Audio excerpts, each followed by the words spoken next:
Unscripted interview नहीं। आदाब, सत श्री अकाल, जय भीम, जोहार। मेरा नाम है नवीन कुमार।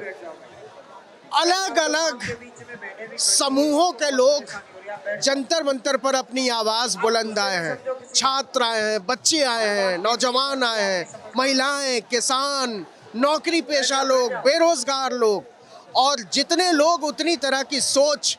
यही लोकतंत्र है। अलग अलग तरह की आवाजें, अलग अलग तरह के विचार, अलग अलग तरह के फूल, अलग अलग तरह का खान पान, अलग अलग तरह के कपड़े, अलग अलग तरह के विचार।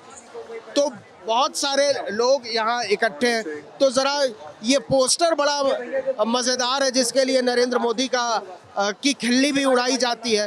कभी कभी ये चीज़ें बहुत सेंटर में आ जाती हैं। तो आप कहाँ से आई हैं? यहीं से, दिल्ली से ही है। क्या नाम है आपका? दीप्ति। दीप्ति, आपको सिंगल लोगों से इतनी चिढ़? बिल्कुल भी चिढ़ नहीं है। हम बस ये कह रहे हैं कि सब देख परख के देते हैं, घर भी हमें भी देश देख परख के देना चाहिए। और आप मुझे पहले बताइए कि क्वेश्चन क्या क्या है। हमारे प्राइम मिनिस्टर भी अनस्क्रिप्टेड इंटरव्यू नहीं देते, तो हम कैसे दें? ये तो मैं लिख कर लाया नहीं हूँ। तो फिर नहीं होगा। हम मन की बात अकेले में करेंगे। आप टीपी लगा ली। नहीं है ही नहीं यहाँ पे। वो पहले बताना पड़ता है, हमारा दिमाग नहीं है इतना। हम लोग एक हाल क्या हो गया देख लिया ना आपने। एक समझौता करते हैं। आप मुझे सवाल बताइए, फिर मैं वही सवाल पूछूंगा, फिर आप वही जवाब दीजिए। आप ये बताइए, सरकार इतना क्यों डर रही है एक मिनिस्टर का इस्तीफा से? तो बताइए सब, सरकार क्यों डर रही है? क्योंकि ये एक शुरुआत है। अभी एजुकेशन मिनिस्टर, फिर निर्मला ताई फाइनेंस मिनिस्टर, फिर उसके बाद अमित शाह होम मिनिस्टर, और उसके बाद प्रधानमंत्री नरेंद्र मोदी। क्योंकि बात अकाउंटेबिलिटी की है, सिस्टम की है। अगर एक शुरुआत हो गई, एक बार ये मान गए अकाउंटेबिलिटी देने के लिए, इनको हर लेवल पे अकाउंटेबिलिटी देनी पड़ेगी। बिल्कुल सही बात। अब आप बताइए, मैं इनसे दूसरा सवाल क्या पूछूं? यहाँ धर्मेंद्र प्रधान इस्तीफा कब दे रहे हैं? आप बताइए, धर्मेंद्र प्रधान इस्तीफा कब? बस यही हमारा सवाल है। मेरा सवाल तो ये भी है कि पुलिस वालों की हिम्मत कैसे हुई हमारे। ये फिक्स्ड इंटरव्यू है, ये मोदी जी जैसा इंटरव्यू है। जो सवाल ये या आप बताएंगी, वही सवाल मैं पूछूंगा। बट एक चीज तो मैं बोलना चाहती हूँ, गली में अगर कोई बच्चा भी हमारे बच्चों को धक्का देता है ना, तो माँ लड़ने निकल जाती है। या हमारे बच्चों को जिस तरह खदेड़ा गया है ना, अब उनको देखना चाहिए कि माँ इस देश की क्या हाल करती है उनका। ये यूथ पढ़ा लिखा है। एक पिक्चर आई थी 12वीं फेल, उसमें उसने यही कहा था कि ये कभी भी एजुकेशन को आगे नहीं आने देंगे, क्योंकि अगर लोग पढ़ लिख गए, इनको वोट कौन देगा। और ये इसीलिए चाहते हैं कि एजुकेशन कभी आगे ना बढ़े, ताकि लोगों में दिमाग ना आए और वो उनकी असलियत ना जाने। क्या करती हैं आप? नौकरी पढ़ लिख के ही ऊपर आए हैं। हमारे कोई बाप दादा नहीं थे जिनके प्रिविलेज हो। नॉर्मल मिडिल क्लास, जिसके लिए education is the only way to grow up. वो तो मोदी जी भी नहीं, वो तो चाय बेच के आए। वो अब भी चाय बेचने चले जाए प्लीज। ये ठेला सबको खुलवा दे, शायद सब वहाँ पहुँच जाए। वो चाय बेच ले जाके, देश हम चलवा लेंगे। इतना गुस्सा क्यों है? मोदी जी ने कितना त्याग किया है देश को। मोदी जी की है ही नहीं, बात सरकार की है। आज मोदी होगा, कल राहुल होगा, कल को अरविंद केजरीवाल हो, कोई भी हो। बात अकाउंटेबिलिटी की है। जो भी सिस्टम में है, उसको ये पता होना चाहिए कि वो जवाबदेह है। आप तो बड़े यंग लगते हैं, क्या करते हैं आप? सर बाय प्रोफेशन वैसे मैं न्यूरोथेरेपिस्ट हूँ। अच्छा। भैया तो यहाँ पहली बार आए? हाँ, मतलब बदकिस्मती से अभी तक आना नहीं हो पा रहा था, कुछ काम था, फिर तबीयत खराब थी। फाइनली आज मेरे को स्केड्यूल फ्री मिला, मैं आ गया। तो क्या सोच कर आए? सर मैं पहले से ही बहुत पॉलिटिकल और वोकल था इस मूवमेंट के बारे में, बिकॉज सीजीपी के होने से पहले भी I was there in my friends group also, we use to have conversations like that कि यार अकाउंटेबिलिटी मिसिंग होती है।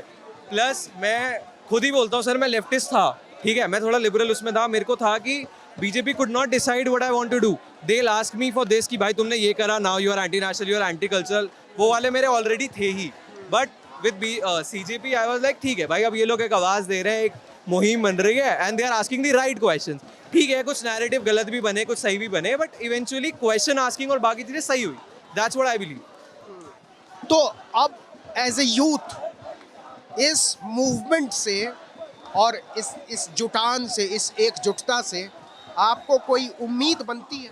सर प्रिटी इम्प्रेस्ड, बाकी लोग हम जेंसियों को कहते ही थे कि 2 GB नेट पे बिल्कुल सही, बिल्कुल पड़े सही। रहते हैं, कुछ नहीं करते।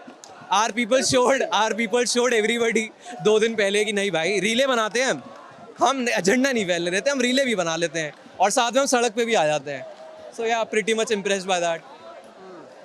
तो अब इतने क्रश के बाद, जिस तरीके से क्रश किया गया, ब्रुटैलिटी से पेश आई सरकार, उसके बाद इस सरकार को लेकर, नरेंद्र मोदी को लेकर प्रधानमंत्री के तौर पर, एजुकेशन मिनिस्टर के तौर पर धर्मेंद्र प्रधान को लेकर, होम मिनिस्टर के तौर पर अमित शाह को लेकर, एज ए यूथ आपकी क्या राय बनती है? सर इन्होंने अपने, अगर कोई पोटेंशियल वोटर्स होते भी जितनों के ऊपर लट चली है, आई डोंट थिंक सो कोई भी वोट देना चाहेगा इन्हें। अगर कोई था भी ना जो इन्हें पहले मानता भी था कि नहीं चलो यार कुछ काम तो अच्छे कर दिए, अब वो सारे इनके अगेंस्ट ही रहेंगे, क्योंकि इन सब ने देख लिया क्या हुआ है, बहुत ब्रूटैलिटी हुई है। जब सर न्यूट्रल रिपोर्टर्स और न्यूट्रल जर्नलिस्ट तक ने बोली है बातें, फिर तो कुछ बचा ही नहीं बोलने का। मेरे खुद के फ्रेंड्स गए, मैं नहीं जा पाया, बट मेरे फ्रेंड्स गए, उन सब ने बताई है मेरे को सारी बातें जो हुई है। तो ये तो था ही। तो अब वो लोग वोट थोड़े, आप खुद बताओ, जिन्होंने लट खाए और उन्हें पता है कि इस बंदे ने पढ़वाए हैं, आप उसे वोट दोगे? खुद आप नहीं दोगे ना। आप कहोगे नहीं भाई इसने पहले भी ऑपरेस करा है, दोबारा आएगा अब और कर सकता है, तो आप पहले ही एक स्टेप पीछे ले लोगे। नहीं भाई तू नहीं चाहिए भाई, बाय बाय, सिंपल। 2 जनरेशन से हमने एक साथ बात की। एक तरफ वो महिलाएं थी जो बच्चों के लिए आई हैं, दूसरी तरफ ऐसे नौजवान हैं, और सब बहुत सीधी बात कर रहे हैं कि देखिए हिसाब एकदम साफ साफ होना चाहिए। हमने आपको वोट दिया है और आप जवाब और हिसाब देने से भाग नहीं सकते, और अगर आप भागने की कोशिश करेंगे वो भी झोला उठाकर, तो आपको भागने नहीं देंगे। हिसाब किताब साफ करके आपको जाना पड़ेगा। तो देखते हैं इस आंदोलन का बनता क्या है, लेकिन इतना तो तय है कि इस आंदोलन ने उम्मीद बहुत जगा दी है। जंतर मंतर पर हम लगातार बने हुए हैं।